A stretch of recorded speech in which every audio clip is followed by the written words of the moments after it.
didukung oleh Move on to Top Mochaccino Double Shot. Double nikmatnya.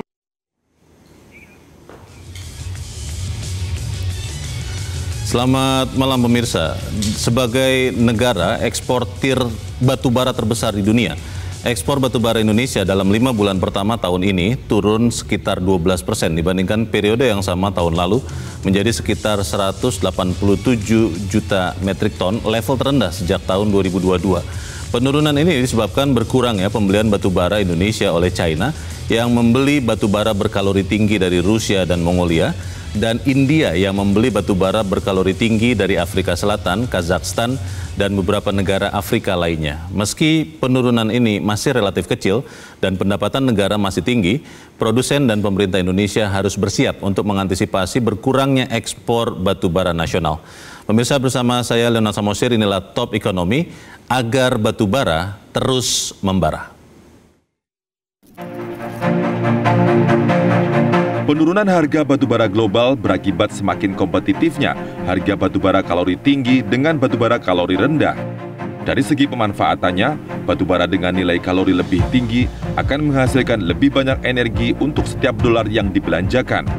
1 juta ton batubara dengan nilai kalori tinggi dapat menggantikan 1,2 hingga 1,5 juta ton batubara kalori rendah. Signifikansi efisiensi itulah yang menjadi alasan India dan China memangkas secara tajam permintaan batubara dari Indonesia dan mengalihkan ke negara-negara produsen batubara dengan kalori lebih tinggi. Ekspor batubara Indonesia ke Tiongkok dan India masing-masing turun 12,3% dan 14,3%. Kondisi ini tentu tidak menguntungkan karena total cadangan batubara kalori tinggi di Indonesia kian menipis. Dari total sekitar 31 miliar ton dengan sumber daya yang ditaksir sekitar 97 miliar ton, hanya sekitar 5% saja batubara dengan kalori tinggi atau 6.000 kcal per gar. Indonesia memang masih layak disebut raksasa batubara global.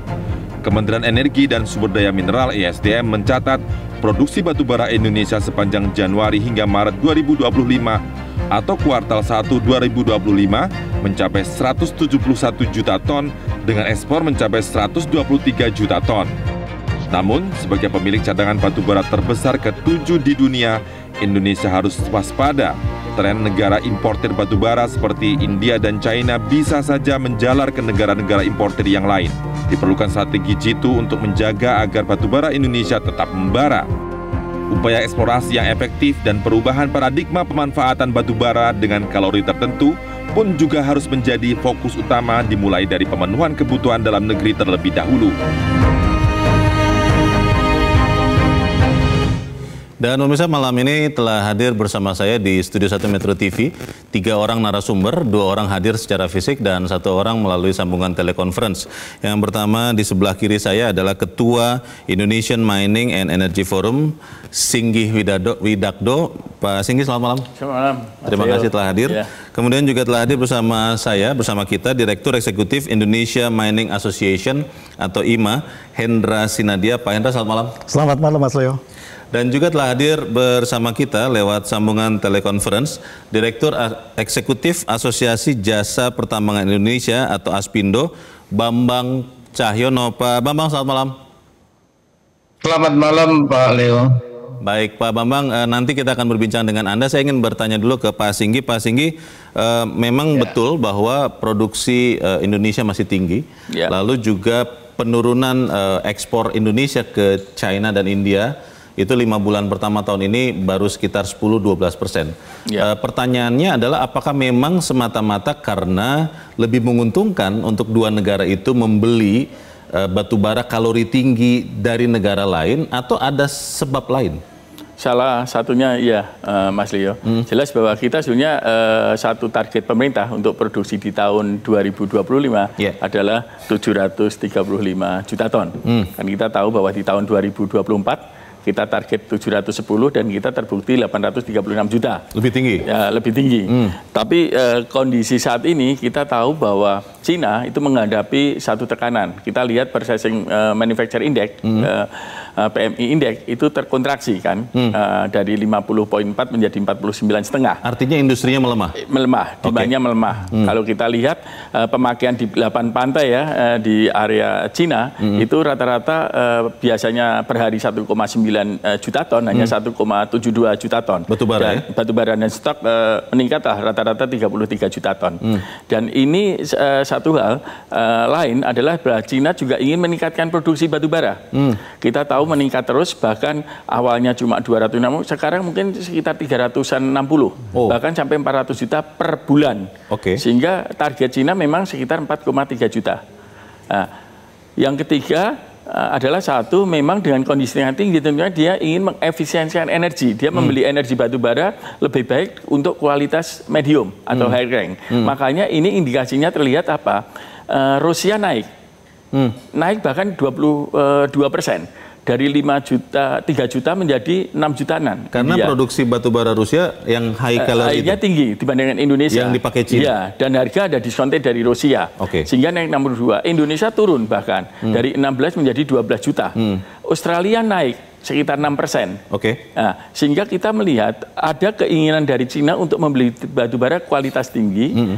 Agar apa? Agar secara efisien di dalam pembakaran PLTU-nya lebih menguntungkan dengan kondisi tekanan di manufacturing. Sebenarnya harganya untuk yang batubara kalori tinggi yang sekarang dibeli Cina dan India dengan harga batubara kalori rendah yang Indonesia ekspor ke Cina dan India yang berkurang, itu lebih mahal atau lebih murah yang mana? Pertanyaannya tidak bisa dikatakan mana yang absolut, secara absolut lebih tinggi yang tinggi. Tapi kan ada unsur kalori. Batubara yang medium katakan kita yang 5.000 dia beli 6.000, otomatis harganya 6.000. Tapi begitu dibakar output energinya kan berbeda. Sehingga kita tidak bisa melihat absolut di angka harga. Tapi bagaimana harga terhadap konten dari energi yang ada. Jadi secara keseluruhan masih lebih menguntungkan. Lebih menguntungkan. Untuk beli dari selain Indonesia. Yang high kalori coal-nya, meskipun harga lebih mahal tapi kalori yang dihasilkan lebih besar. Iya, lebih besar. Dan itu memang sehingga ada 3 poin. Satu, kontraksi terhadap manufacture, demand turun, dia berkeinginan untuk meningkatkan produksi. Yang ketiga, dia mendapatkan keamanan harga batubara dari Rusia, sehingga ini terbukti Rusia naik di Cina. Baik, Pak Hendra, ini kan fenomena 5 bulan ya, Januari sampai Mei. Apakah ini memang menjadi tren yang teman-teman dari IMA melihat akan terus berlangsung sampai katakanlah akhir tahun ini, Pak? Atau memang ini terjadi karena kemarin ada rame-rame geopolitik atau yang lain? Bagaimana, Pak? Mungkin belum bisa kita katakan tren ini akan berlanjut sampai akhir tahun. Karena biasanya Pak Singgih juga nanti korek nih, Pak Ambrong ya. Kuartal pertama biasanya melemah memang ya. Apalagi di Tiongkok, Chinese New Year ya, itu 2-3 minggu akan slow perdagangan. Di Indonesia juga kita mengalami libur lebaran cukup panjang ya. Jadi semester pertama 3 bulan kuartal pertama juga harusnya agak tidak bisa jadikan tren. Tapi memang agak mengkhawatirkan dengan April dan Mei ini kita ekspor 12% turun dari Tiongkok dan India juga. Nah ini yang kita akan mencermati ke depannya, tapi tentu saja kami tetap masih optimis ya. Memang ada penurunan karena kalau kita patokan angka ekspor 2024 memang tinggi banget ya. Tinggi banget dan 2022 kita lihat. Numan kita juga harus melihat periode sebelumnya ya. Periode sebelumnya. Jadi kita melihatnya perbandingan 2022 harga 2023, 2024 memang menurun, ekspor juga. Tapi tentu saja yang menjadi menarik, apakah ini udah peak yang produksi kita tahun lalu kan ya? 2024. 2024. Ini yang mungkin di internal kita juga belum tahu, apakah yang tahun 2024 itu kita sudah mencapai peak. Kalau peak tentu saja akan gradually menurun, apalagi Tiongkok produksinya 4,7 tahun lalu ya, Pak Singgi ya. Jadi memang tinggi sekali juga. Apakah China udah peak? Nah ini juga yang kita akan lihat ke depan, dan India juga mungkin mencapai peak di tahun lalu. Jadi secara sederhana, pengusaha pertambangan di IMA nih Pak Hendra sudah mulai ancang-ancang, sudah mulai waspada bahwa bisa jadi fenomena ini menjadi tren, atau memang yakin bahwa ini sesaat kok? Kalau kita di industri pertambangan, tren supply demand naik turun itu sudah biasa ya. Dinamis ya? Dinamis ya. Kita berbicara 2022, 2004, 3 tahun itu gila, volatilitas harganya ya. Mundur sedikit 2020, 2021 harga rendah banget ya, di bawah 60 ya selama 12-14 bulan. Tiba-tiba naik 2022. Jadi volatilitas ya memang adalah dunia pertambangan ya.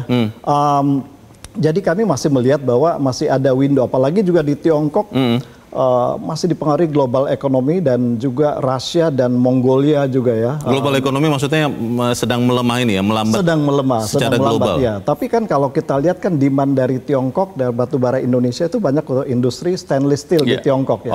Saat ini memang melemah, tapi tentu saja stainless steel adalah mother of the industry ya. Jadi once manufacturing di Tiongkok naik lagi, ini mungkin akan lebih mendorong permintaan, dan sebagian besar mungkin ya boiler plant yang diimpor dari Indonesia memang itu boiler plant di Tiongkok yang didesain untuk kalori kualitas batubara dari Indonesia. Jadi kita masih ada sedikit optimisme bahwa Tiongkok masih membutuhkan batubara kita. Pak Bambang, ini kita ingin mengecek juga nih Pak Bambang, Asosiasi Jasa Pertambangan Indonesia sudah merasakan efek dari berkurangnya impor batubara Indonesia oleh China dan India, atau memang ini masih fenomena sesaat? Aspindo melihatnya bagaimana Pak Bambang? Baik, Mas Leo. Jadi begini, anggota kami yang kontraktor itu di batubara itu 90% lebih dikerjakan oleh anggota kami. Ya.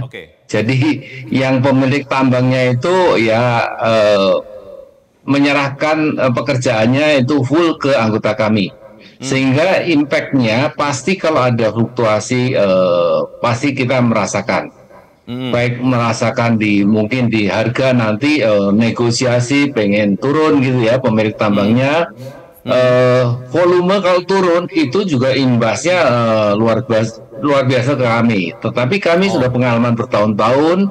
Tadi Pak Hendra sudah menjelaskan tahun-tahun 2000-an bahkan sebelumnya sering naik turun gitu ya. Kalau turun kita juga siap. Beberapa alat kami yang katakanlah yang book value-nya sudah 0 gitu, itu terpaksa diparkir. Tetapi kalau manpower-nya, operator terutama, itu pun kita usahakan tidak ada PHK, sehingga misalnya 2 shift menjadi 3 shift gitu ya, sehingga tidak akan ada PHK. Itu yang kita jaga-jaga, sehingga pada saat nanti saatnya naik mendadak lagi, kita juga siap. Kalau untuk naik itu lebih mudah karena tinggal impor, tetapi kan kita harus hati-hati. Impor beli ini kan menambah aset ya, itu tidak hanya untuk setahun 2 tahun, itu hitungannya alat besar-besar itu minimal sampai 8 tahun ya, harus penuh perhitungan kalau nambah alat. Jadi disinilah dilematika bagi para kontraktor, tidak bisa sembarangan, tetapi harus siap, itu intinya ke situ. Baik, Pak Bambang, bisa diberi gambaran Pak, sejak berkurangnya ekspor Indonesia ke China dan India 10-12% 5 bulan pertama tahun ini, apakah kemudian menjadi ada idle mesin-mesin Pak yang Aspindo alami, atau memang seperti yang tadi Anda katakan yang sudah 0 depresiasinya bisa diakali? Ini masih dalam kondisi aman atau seperti apa Pak Bambang? Sejauh ini masih belum begitu signifikan ya, karena ini kan masih pendek, jangka pendek. Kalau baru sebulan 2 bulan itu belum terasa lah ya. Tetapi kita sudah antisipasi juga, kalau pemilik tambang pengen menurunkan target produksi, ya kita harus siap, mau nggak mau gitu ya. Tetapi saat ini mungkin baru 1-2 aja yang mengurangi produksi, belum signifikan saya kira. Pak Singgih, kita awam ya, kami awam yang berpikir kalau harga itu turun karena memang berkurangnya demand dari China dan India, maka salah satu yang paling logis adalah menurunkan harga jual. untuk batu bara Indonesia. Sesederhana itukah bisa dilakukan atau memang itu susah untuk dilakukan, menurunkan harga jual batu bara Indonesia, Pak Singgi? Satu hal, Mas, di awal ya secara batu bara, yang namanya harga batu bara itu less elastis. Oke. Bagaimana demand, bagaimana ekonomi growth suatu negara, kebutuhan listrik, bagaimana demand, bagaimana timetable terhadap EPC-nya, engineering program construction-nya, itu akan bisa menetapkan batu bara kebutuhannya berapa. Jelas, supply demand itu menjadi pemetaan yang sangat jelas, basis. Sehingga naiknya batu bara tidak fluktuatif. Baru mulai 2-3%. 2009 awal itu kan naiknya udah nggak karuan. Sehingga bahkan waktu invasi Rusia ke Ukraina itu, kita lihat di awal tahun 2023 batu bara menyentuh 325 dolar lah per ton. Bahkan sekarang HBA Juli ini itu 107. Sehingga 107. Dan saya yakin ini tidak ada satu alasan fundamental pun yang akan bisa menaikkan batu bara dengan cepat. Saya yakin batu bara tidak akan naik di atas 100, 200 tahun ini. Tahun ini, feeling saya cuma 100. Ini malah justru saya harus dilihat bagaimana menjadi evaluasi. Kalau saya malah melihatnya evaluasi bagaimana pemerintah mengontrol produksi. Kalau kita RKB kan sudah ditetapkan 3 tahun. Dari 902, 917 ya. Dan tahun ini mungkin RKB dari 917 yang targetnya 735 juta. Ini. Yang kedua juga kita mesti juga melihat batu bara itu seperti apa ke depannya, pengelolaannya, prospeknya. Karena apa? Karena ini kalau kita melihat bagaimana Pak Prabowo menyampaikan harus ada kedaulatan dan kemandirian energi, maka ini harus kita lihat batu bara dari hulu dan hilirnya. Hulunya seperti apa? Ini salah satu contoh ya, Mas. Cina itu yang namanya sumber daya itu 1,4 triliun untuk batu bara. Batu baranya, cadangannya 143,2 miliar, hanya 10%. India sumber dayanya 352 miliar, cadangannya 112,5 miliar, 31%. Hampir sama dengan Indonesia dalam sisi presentasi, resources Indonesia adalah 97,30. Cadangan kita hanya 31,71. Sehingga kembali lagi, kalau Pak Prabowo katakan menolak mengembalikan batu bara untuk kedaulatan, ini harus dilihat. Kalau pemerintah sekarang menetapkan neraca atau rasio cadangan adalah 43,9 tahun, karena apa? Produksi dibagi cadangan dibagi produksi, itu ini secara umum. Tapi kalau kita melihat dari cadangan 31,71 tadi Pak Leo, itu dari resources ya 97,30, itu 66-nya loreng di bawah 42. Mediumnya 15 miliar saja. Di 42 sampai 5.000, di atas 5.000 15 juta aja. Sehingga ini yang menjadi penting, bagaimana kita tahu kebutuhan domestik misalnya, itu di medium itu seperti apa. Jangan sampai nanti domestik butuh malah sudah enggak ada. Makanya saya bilang, kalau di satu poin lagi, kalau di pasal 5 undang-undang itu dikatakan pemerintah membackup kepada kebutuhan di dalam negeri dengan volume, maka harus memasukkan kualitas. Sehingga saya sarankan PP untuk undang-undang yang baru itu mestinya memasukkan bahwa ada jaminan kualitas dan volume dan kualitas itu harus melekat. Sehingga ini untuk momen, menurut saya, momen mengembalikan bagaimana kemandirian energi itu harus terbangun. Yang dilakukan saat ini, pemirsa, salah satunya adalah dengan mengalihkan batu bara Indonesia yang tidak terjual atau tidak terekspor ke China dan India kepada domestik, khususnya adalah smelter nikel. Apakah ini bisa menjadi solusi? Pemirsa tetap bersama kami, Top Ekonomi segera kembali.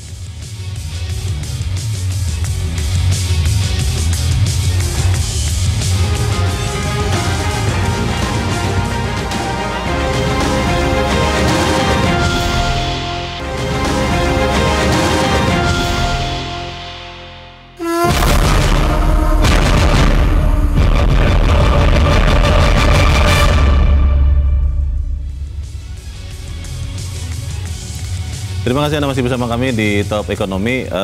Pak Hendra, di pemberitaan dikatakan bahwa salah satu cara yang dilakukan oleh produsen-produsen batubara Indonesia adalah dengan mengalihkan batu bara yang memang kebanyakan adalah low kalori dari Indonesia itu kepada smelter-smelter nikel yang sekarang bahkan katanya menyentuh rekor. Itu hampir 49% dari total konsumsi batu bara. Itu memang benar bisa serta-merta menggantikan berkurangnya ekspor Indonesia ke China dan India, atau memang masih belum, Pak?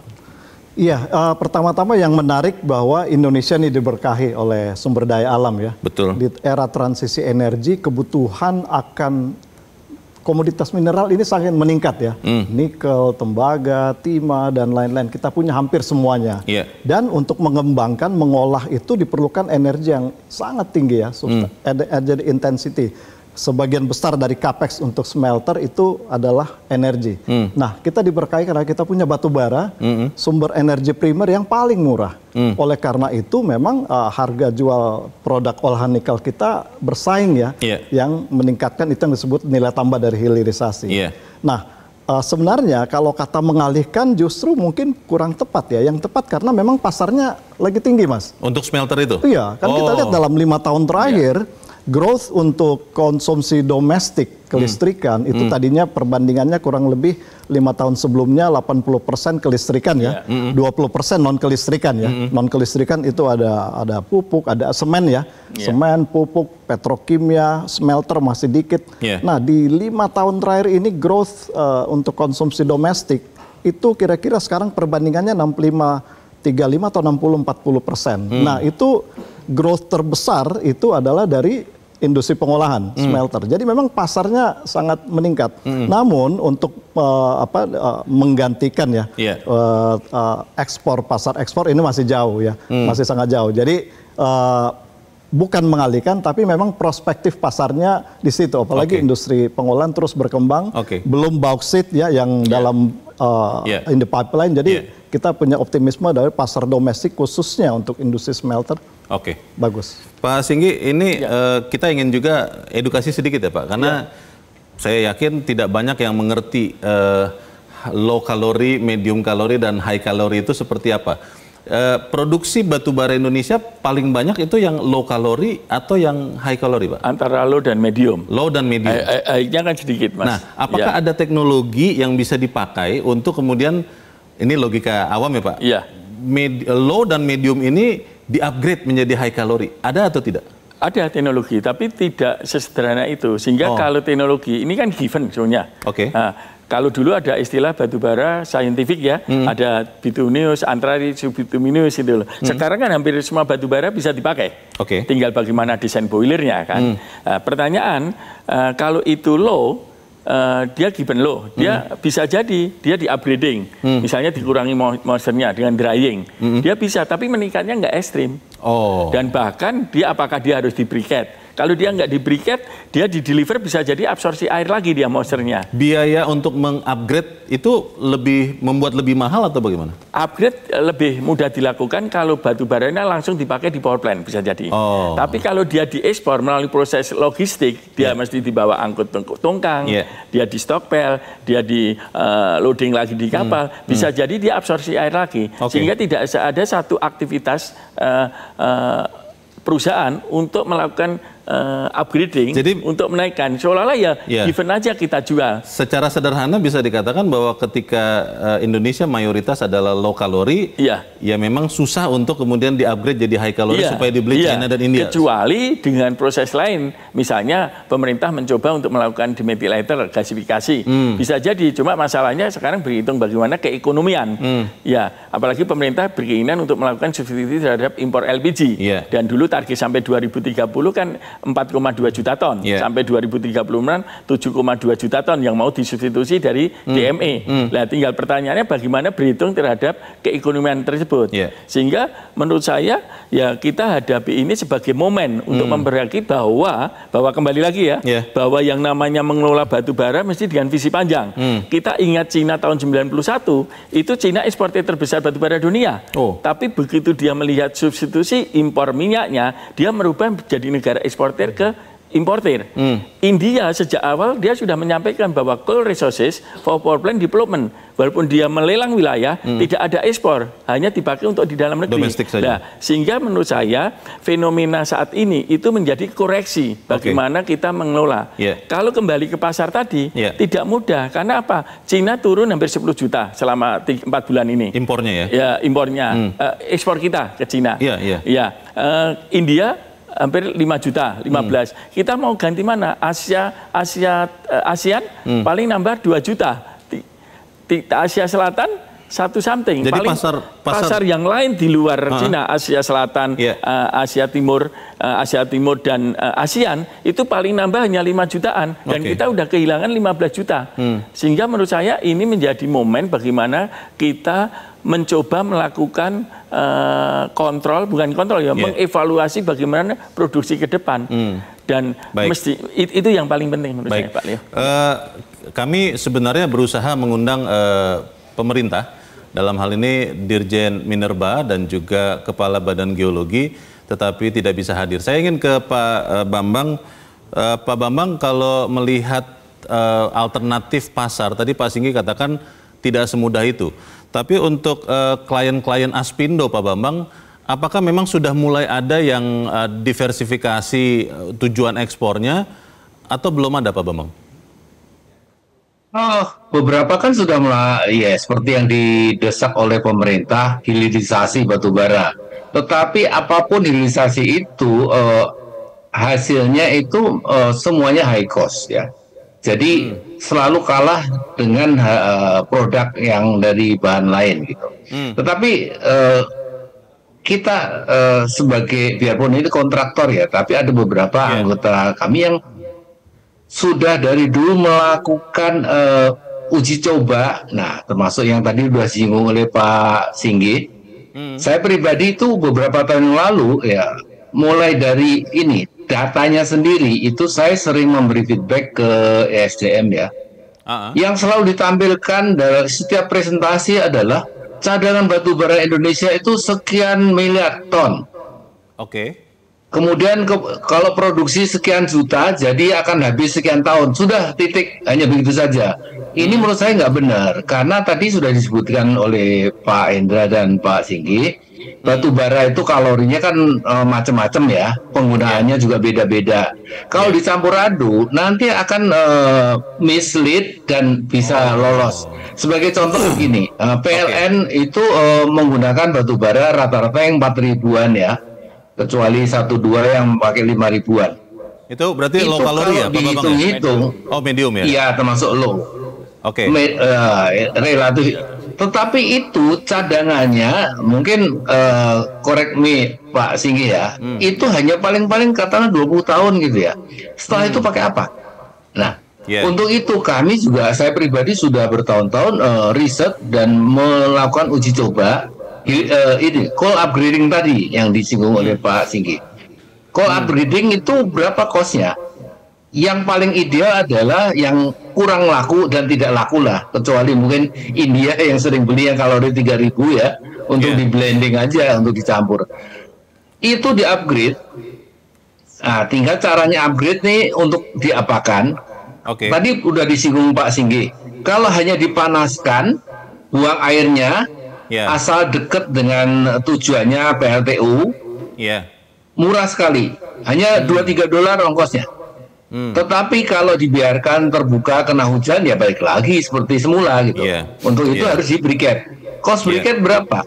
Dulu kita uji coba paling-paling $12 gitu ya. Tetapi ini enggak menarik karena waktu itu harga batu bara hanya $50-60 gitu.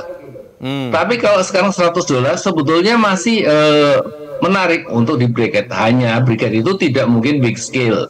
Untuk menghasilkan 1 juta ton aja itu udah namanya pabrik ya, itu ya sangat besar skalanya. Jadi nggak bisa seperti produksi batu bara 10 juta, 20 juta per tahun gitu ya. Nah, tetapi kenapa nggak ada yang tertarik? Ya karena pakai yang SE saja mudah kok, ngapain ribet-ribet gitu ya. Nanti someday kalau harga batu bara jatuh lagi, atau nah ini batu bara yang kalori yang makanan PLN sekarang habis, barulah orang mulai menoleh ke sana. Oke. Mungkin katakanlah 10-20 tahun lagi gitu.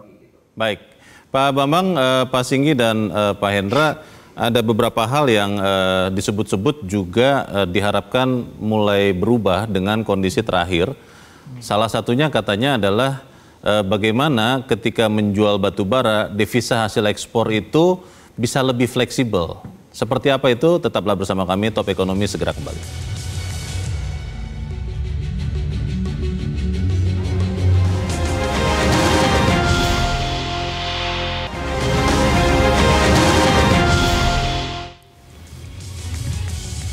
Terima kasih Anda masih bersama kami di Top Ekonomi. Disebut-sebut, saya langsung ke Pak Hendra. Devisa hasil ekspor itu memang diminta untuk dijaga atau di-keep. Salah satunya adalah untuk menstabilkan nilai tukar rupiah. Karena ketika jual batu bara kan ini devisa yang jumlahnya besar, Pak Hendra. Tapi beberapa pengusaha mengatakan bisa tidak ini lebih fleksibel supaya kemudian ada tambahan modal untuk produsen batu bara yang bisa menggerakkan ekonomi, katakanlah ekonomi lokal. Bagaimana Pak? Iya, menarik nih. Pertama mungkin saya menambahkan bahwa sektor industri, kami sebagai pelaku industri pertambangan batu bara juga berbangga ya. Kita bisa jadi kontributor penting negara untuk ketahanan energi, kemudian juga bahkan industri sawit ya, itu disupport oleh batu bara, perbankan ya dengan adanya kebijakan DHE dan juga industri lain. Nah, dalam konteks DHE tentu saja kita apresiasi nih ya di pemerintah yang mengeluarkan PP 36 waktu itu 2023 yang mana 30% dari DHE ditahan. Waktu itu kita meskipun ada tambahan cost tentu saja, tapi kita ngikutin gitu ya. Perusahaan-perusahaan ngikutin semua industri dan itu berjalan cukup bagus. Nah, dengan adanya perubahan DHE diperketat ini memang ada beberapa pelaku usaha yang tentu saja akan keberatan dengan cash flow ya, karena tadi dengan yang paling concern dari industri pertambangan ya bukan hanya batu bara tapi mineral adalah di tren harga yang rendah, bagaimana perusahaan-perusahaan ini bisa survive dengan maintain cost ya. Karena cost ini meningkat terus ya, meningkat terus. Nah, tahun 2025 ini memang tahun yang cukup menantang, tahun yang exciting juga tapi cukup menantang. Karena kita memasuki tahun 2025 itu udah dihadapkan dengan kenaikan PPN ya. Kemudian juga UMP juga naik. Tapi kan tidak jadi Pak PPN Pak? Yang 11, 12 bertahap jadi 11? Ya, nantinya kan. Oh nanti bertahap, bertahap kan ya. Terus juga ada royalti ya, kemudian yang DHE juga. Nah ini DHE tentu saja menjadi tantangan ya bagi perusahaan-perusahaan untuk bagaimana bisa dana hasil ekspor itu dibelanjakan untuk kegiatan operasional. Karena dengan kebijakan sekarang kita harus menahan 100% selama 12 bulan.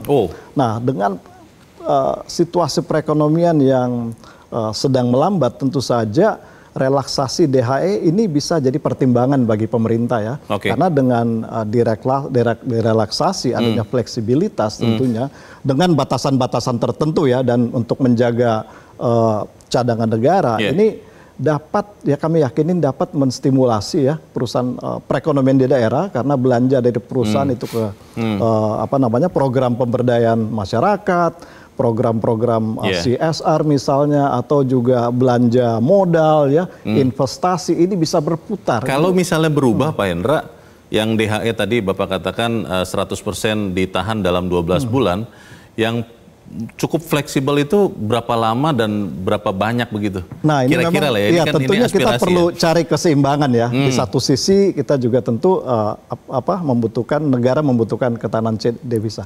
Nah yang tadi saya sampaikan di awal, yang PP 36 yang ditahan 30% 3 bulan, itu sampai sebelum direvisi ya, itu udah berjalan secara baik ya.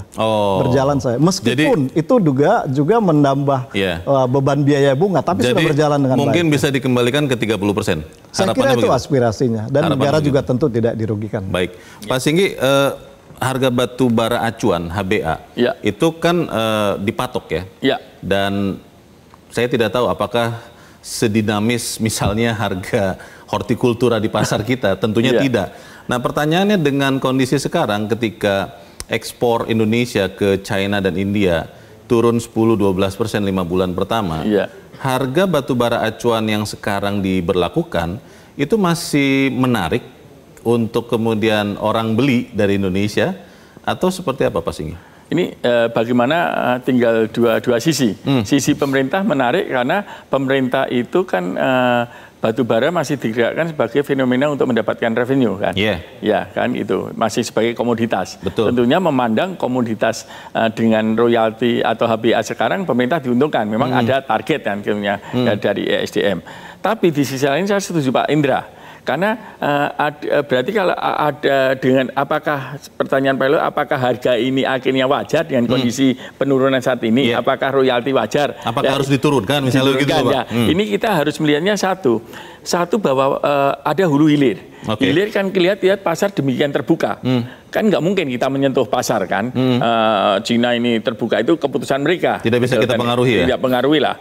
Yang kedua, kita mau mencoba menangkap lebih tinggi, misalnya DME, dimethyl ether, itu juga kapan? Kan masih lama kan, masih ada proyek, kita lihat duration proyek masih 3 tahun. Dimethyl ether itu salah satu produk hilirisasi batubara ya? Batubara. Katakan hilirisasi, itu tambahnya berapa? Berarti apa? Kita bicara akhirnya kepada apa? Efisiensi di sisi hulu kan. Nah, di sisi hulu itu seperti Mas Indra katakan, ada DAE, ada royalti, apa hubungannya? Ada mining cost. Nah, ini kalau nggak ditinjau secara menyeluruh, yang bayar satu, jangan sampai tambang tahu-tahu mati. Karena apa? Tambang Indonesia sangat unik, berbeda dengan Australia. Kita itu tambang dari orang yang mungkin dengan segala maaf ya, pakai celana pendek, ada yang pakai jas kayak Mas Leo ini kan, levelnya itu terlalu lebar tambang kita. Ya? Bahkan sekarang muncul tambang UMKM yang diizinkan kan gitu, sehingga terlalu lebar. Sehingga dengan terlalu lebar ini harus dipandang bagaimana risk itu terjadi. Kalau ada penurunan risk setiapnya, pemerintah juga harus bijak melihat apakah kebijakan ini wajar untuk diterapkan dengan kondisi saat ini atau ada evaluasi. Nah, ini yang menarik mestinya harus dipandang keseluruhan di sisi hulunya seperti apa. Evaluasi itu bentuknya kira-kira apa Pak? Ya, melihat misalnya mining cost per perusahaan menjadi berapa gitu. Jangan sampai karena gini, ada satu tambang katakan pemerintah juga dirugikan, misalnya overburden ya, bagaimana seberapa banyak tanah yang dikupas dari batu bara yang didapat. Misalnya dari 6 overburdennya 4 lah, 12 baru dapat batu bara, dia bisa aja dijadikan bongkarnya 6 aja tanah langsung batu bara. Tapi dia melalui proses yang menghilangkan sumber daya batu baranya. Pemerintah mendapatkan royalti, ini mempercepat penambangan agar efisien, tapi pemerintah kehilangan cadangan batu bara. Sehingga pemerintah harus melihat di sisi hulu itu berbagai elemen. Elemen kebijakan terhadap pendapatan, misalnya royalti, corporate tax, elemen terhadap bagaimana mining cost, elemen terhadap bagaimana nanti resiko NPL-nya Pak Bambang. Karena mau tidak mau kan alat berat semua hampir leasing juga kan kalau terjadi. Yang terberat adalah terjadi kalau sampai berhenti. Itu merusak lingkungan benar. Karena tambang itu waktu penutupan harus sustain. Apakah ekonominya sudah sustain, reklamasinya sudah jalan, sampai mendadak seperti apa? Karena kita sudah terjebak bukan tambang dari besar semua seperti Australia, tapi dari kecil sampai besar, dari UP kita terjebak waktu kebijakan otonom lebar sekali. Betul. Pak Singgi, apakah kemudian dalam kondisi sekarang bisa dilakukan mengurangi produksi batu bara nasional, Pak? Bisa aja dilakukan dengan bukan dalam waktu yang secepatnya. Misalnya tahun 2026 itu tahun RKB depan sudah ditentukan kan. Kita 902 kan awalnya 917, 22, 917, 902 kan itu. Itu bisa ditentukan nanti. Nah, yang kedua mestinya kan kita ada bilateral juga hubungan kita dengan India, kita Cina. Saya menyarankan pemerintah mempunyai tim yang benar-benar merenegosiasi kepada Cina India bagaimana penurunan terjadi, jangan tiba-tiba. Sehingga apa? Cuma mengganggu kita atau juga kita punya hubungan bilateral yang baik ke kedua negara. Itu komunikasi. Sehingga menurut saya kembali lagi Pak Leo dalam mengelola, satu kita mesti melihat batu bara di dalam negeri dulu, cadangan, yang kedua demand. Bahkan kita tahu kan batu bara itu kan sekarang bauran untuk kelistrikan masih 61%. Tahun 2030 40%. Naik 30 ban sampai tahun net zero emission di tahun 2060 itu masih 7-11% baurannya di RUPTL 2025-2034. Sehingga ini demand berapa? Kalau misalnya ini demand butuhnya loreng atau medium. Nah, setelah itu ekspor berapa? Pembicaraan bilateral seperti apa? Itu menjadi basis bagaimana pemerintah mengontrol produksi ke depan. upahnya. Sehingga jangan sampai perusahaan sudah mengeluarkan capex, Pak Bambang sudah investasi, tambahan alat berat, truk, tahu-tahu mati. Yang resikonya ya NPL di non-performing loan perbankan. Sehingga menurut saya itu bisa dimitigasi, tapi tetap dilihat dari visi medium atau panjang. Ya. Apakah semua yang kita bicarakan ini bisa dilakukan dalam waktu sesingkat-singkatnya? Pemirsa tetap bersama kami, Top Ekonomi segera kembali.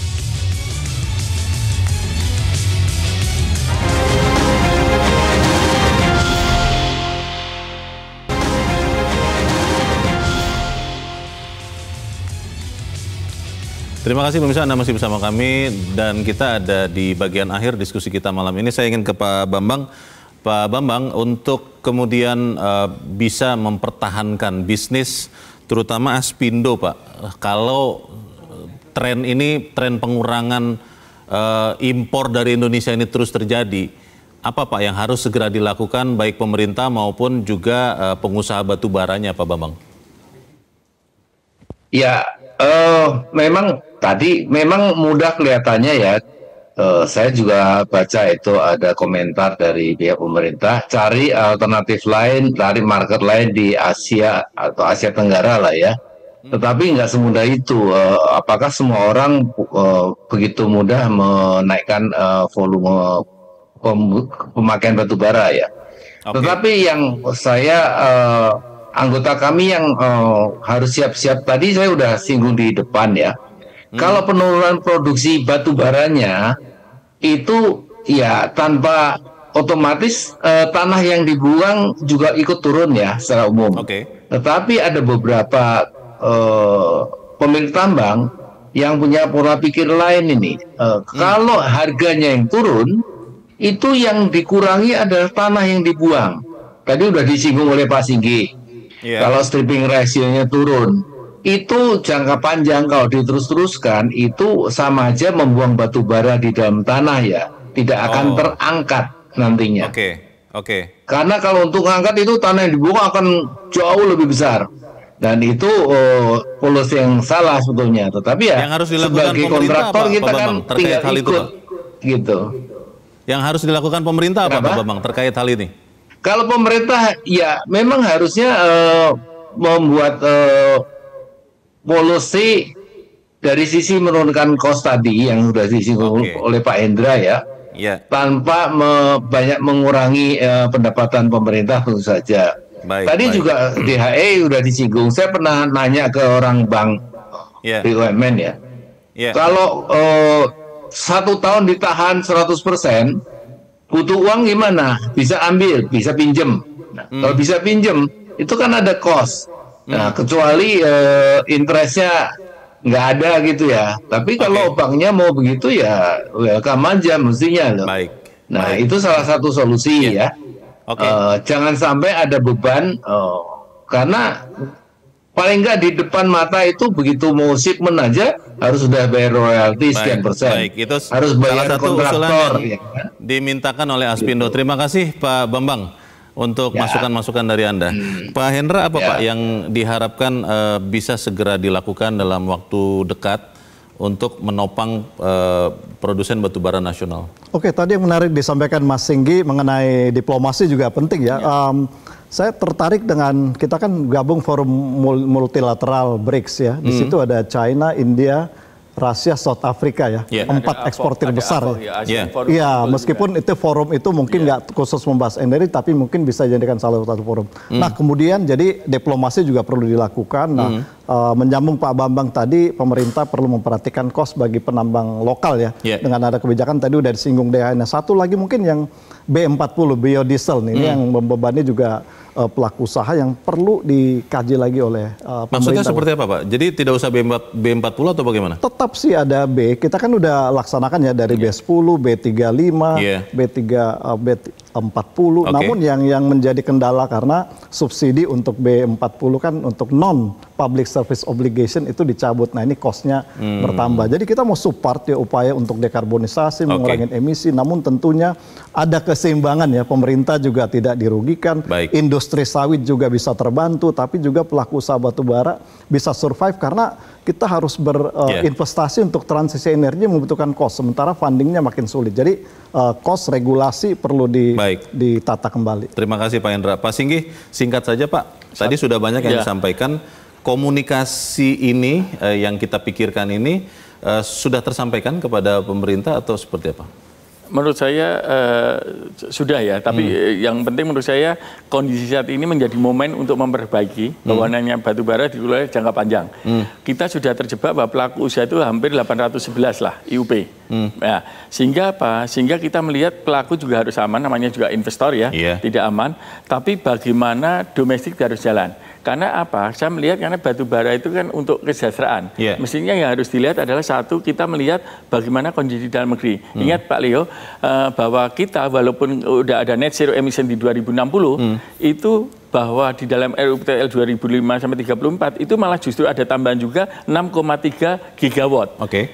Ya, PLTU 6,3 watt itu kurang lebih membutuhkan 30 jutaan tambahan. Lah, sehingga menurut saya mesti pemerintah juga melihat bagaimana momen kembali lagi momen bagaimana misi Pak Prabowo untuk kedaulatan energi, untuk kemandirian energi ya, itu bisa terbangun dengan momen ini. Sehingga menurut saya kembali lagi bahwa sebaiknya memang kelistrikan aman, ekspor juga aman, tapi bagaimana caranya ya komunikasi lagi, bagaimana dengan negara Cina dan India itu terus dilakukan. Kita percaya apa yang kita bicarakan di tempat ini juga memberikan kontribusi bagi pemerintah. Saya berterima kasih kepada Pak Singgih, kepada Pak Hendra, dan kepada Pak Bambang. Dan pemirsa, demikianlah akhir dari Top Ekonomi untuk malam ini. Saya Leonard Samosir berterima kasih atas nama teman-teman yang bertugas.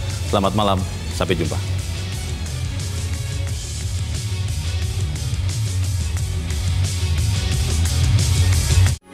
Metro TV